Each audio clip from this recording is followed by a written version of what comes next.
let's go, let's go.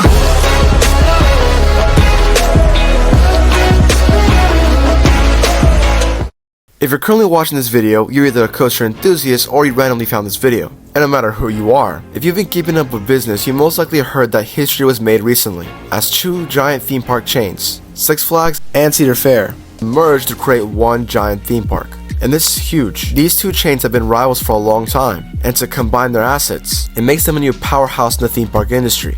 But in today's video, we're not really focusing on this, because if you already know about this news, you've probably seen the millions of other videos from coaster enthusiasts talking about the merger and the pros and cons, which is really good. But while many focus on the effects of Cedar Fair and Six Flags, many tend to leave out the other parks around them. No matter how you see it, Six Flags and Cedar Fair aren't the only theme park chains in America, and while Disney and Universal tend to be in upper levels, there's still a chain that's willing to compete with them, and they've definitely seen a lot of growth in the past years. Of course, I'm talking about the Seaworld Corporation. This chain started with only focusing on animals, but as of recently, they're getting to the levels of Six Flags and Cedar Fair, and in some parks of theirs, they're actually surpassing them. And while many tend to draw their attention on the Six Flags Cedar Fair merger, we need to talk about this theme park that's growing behind the scenes, and has the potential to compete with these giants. But before we get started, if you're new here, welcome to the channel for all those thrill seekers. On JB Thrills, we make all sorts of content related to theme parks and thrill rides, no matter where they're located. No matter the type of attraction, if it's a thrill, it's covered on this channel, and specifically for those Texas enthusiasts. If you're looking for some news and updates on Texas thrill rides, this is the channel for you as well.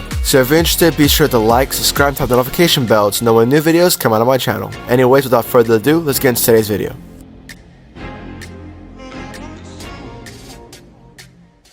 So before we get into the potential of this theme park chain and how it could possibly rival Six Flags and Cedar Fair, we need to talk about the history of Seaworld Entertainment. Originally, Seaworld was first founded in 1964 in San Diego, California, making Seaworld San Diego the very first and original Seaworld park. But a complete opposite to its current state, the park was essentially a glorified aquarium, but hosting bigger animals, and showcased in a more interesting fashion compared to a traditional aquarium.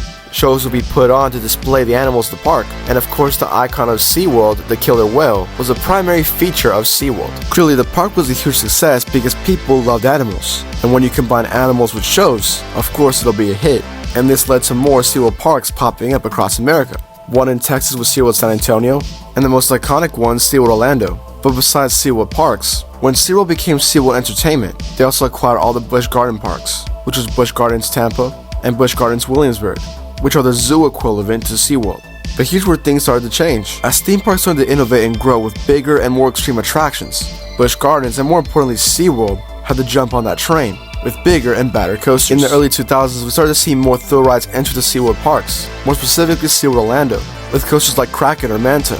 And with Busch Gardens already innovating, SeaWorld needed to modernize as well, as sure, animals were great, but they weren't going to cut it, and this arguably allowed for SeaWorld to stay relevant all these years. But here's where the trouble started. In 2013, the documentary Blackfish came out, which was basically a hit piece on SeaWorld, basically exposing the secrets of SeaWorld and how not every animal in that park has a rescue story, and instead need rescuing from this corporation. This caused an outcry from park guests, and for animal rights activists, they all protested against SeaWorld and wanted the park shut down. Clearly, SeaWorld was in the wrong, and while the animals might seem happy in some of their shows, they were cooped up and not treated to the best conditions, because no animal deserved to be in a cage, and instead deserved to be set free in the wild, unless it was truly a rehabilitation story, which in many cases it was not. So what did SeaWorld do? Well, here's where we get to the main point. With Blackfish exposing SeaWorld, and many anger at the fact that there's animals in captivity in these parks, the viable solution is to get rid of the animals. But while it's an easy solution, it's very difficult when the whole business is built on these animals. It started as an aquarium, and if you drop the aquarium aspect, it's not really SeaWorld.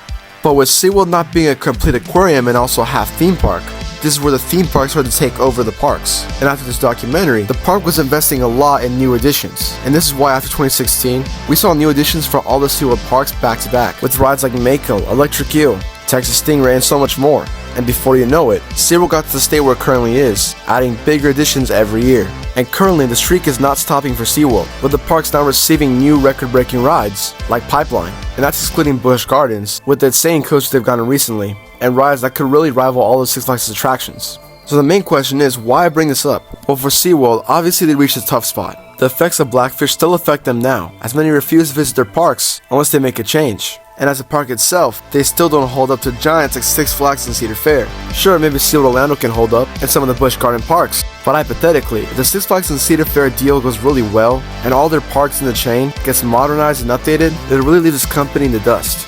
But here's the purpose of today's video. I have a reason to believe that in the very near future, Seaworld will be taking a drastic new route that'll really shock the public, but overall upgrade their theme park chain. But first, let's talk about Seaworld's recent projects. Let me introduce to you the new Seaworld park, Seaworld Abu Dhabi. Recently, there's been a trend in adding more entertainment in the Middle East. And jumping on that train, Seaworld decided to add a theme park in Abu Dhabi, which was a multi-million-dollar investment, completely different than its counterparts in the United States. And what I mean different, I genuinely mean some drastic changes. First off, majority of this park takes place indoors, which obviously makes sense in the hot Middle Eastern sun. But different than most of Seaworld parks, this park is ginormous. I mean, the rides are huge, the aquariums are even bigger, and honestly, it doesn't even seem like a Seaworld park. To showcase some of the attractions, I'll list some of the standouts in the park. First off, we have Manta. Similarly named to the ride in the United States, Manta is a launch coaster just like the one in Seaworld Orlando. The difference is lots of theming and whippier elements. The main thing is that a lot of detail was put into this coaster despite it being the same name, and some could say it's the even better version of Manta. Next up, you have a truly revolutionary attraction, which is Hypersphere 360. Imagine the flying theater you see at Epcot, but make it a giant dome. Hypersphere 360, like its name, is a 360-degree theater that spins you around with some extremely stunning visuals. And not only that, but the floor beneath you drops, so essentially you're elevated, tilting, and spinning around, which is something I would say it's never before been seen. And to be at a Seaworld park, it's absolutely insane. Clearly it doesn't stop there, with huge tanks and giant aquariums that are not only themed, but have plenty of space for all the animals living there. There's also some areas in the park that have an actual story going on, very different to the traditional Seaworld parks. So anyways, this park is insane, but what's the point of mentioning it? Some could say this is a one and done thing, and because the financier is different from traditional Seaworld parks, obviously more investment was put in, which allowed for this insane theming. But I believe this is a glimpse of the future of Seaworld. Like I said before, Seaworld's not in a current good state. Yes, they're getting bigger and more better additions, but there's still the weight of Blackfish from back then.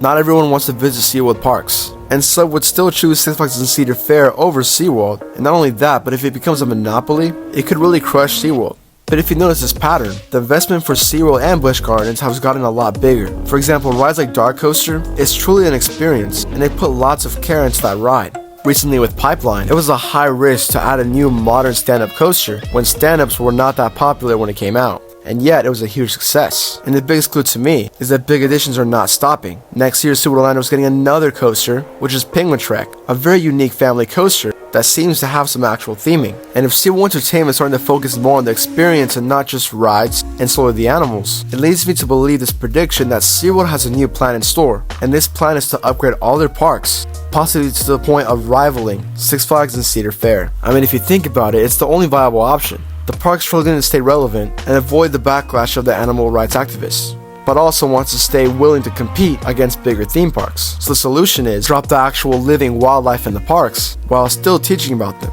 turning Seaworld and Busch Gardens from an actual aquarium or zoo into theme parks themed around zoos or aquariums. Or if they decide to keep the animals, they can take the same route as Abu Dhabi and add lots of bigger tanks that gives the animals lots of room so they get treated correctly. Plus, if you've been to a Seaworld park or Busch Garden park recently, you might have noticed the lack of shows. I mean, sure, they still have shows, but for example, my closest Seaworld park, which is Seaworld San Antonio, when I used to go back as a kid in 2012, I remember lots of shows. Of course, they had the main Shamu show with all the killer whales. Then they would have this dolphin show in the stadium next over, named Azul, that focused on dolphins and beluga whales, with it also being basically a stunt show. Then they had the Pets Ahoy show, which focused on domestic animals like birds, dogs, and cats. And one of my favorite shows, Seymour and Clyde's Sea Lion High, which is actually pretty fun and told the story of two sea lions going to school, and you had them do tricks and stuff, but also fit in with the story. But ever since Blackfish, when I went to the park last year, there was definitely some major changes. Sure, they still had the Killer Whale show, but it wasn't as fantastical as the originals. It was almost censored in a way.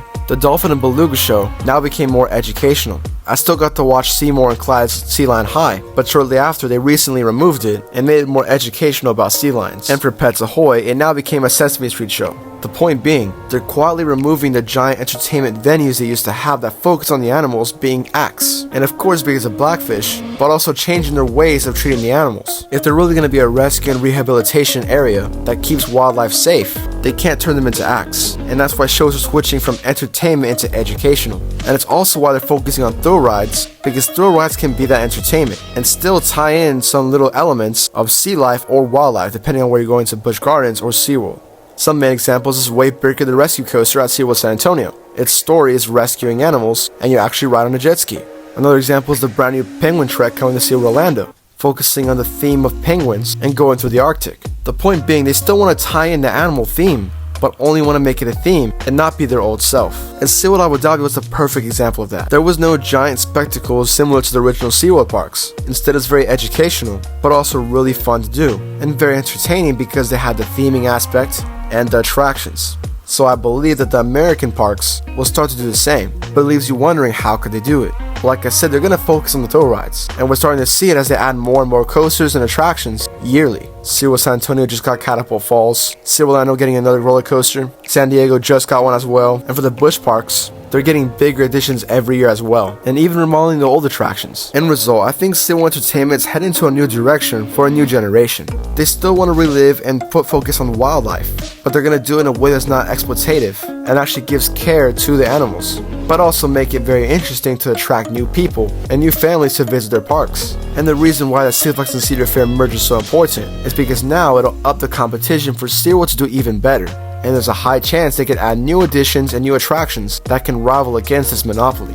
The benefit of this merge is bigger than you think, and it's not for those two theme parks solely. It'll affect every theme park around it, and for SeaWorld this is the main effect. So anyways, what do you think? Is this new step in direction helpful for SeaWorld Entertainment? And could the chain remain successful? Comment down below. And if you liked the video you saw today, be sure to hit the like button, and if you want to see more videos like this, be sure to subscribe. Anyways, thank you for watching. This is JB Thrills signing out.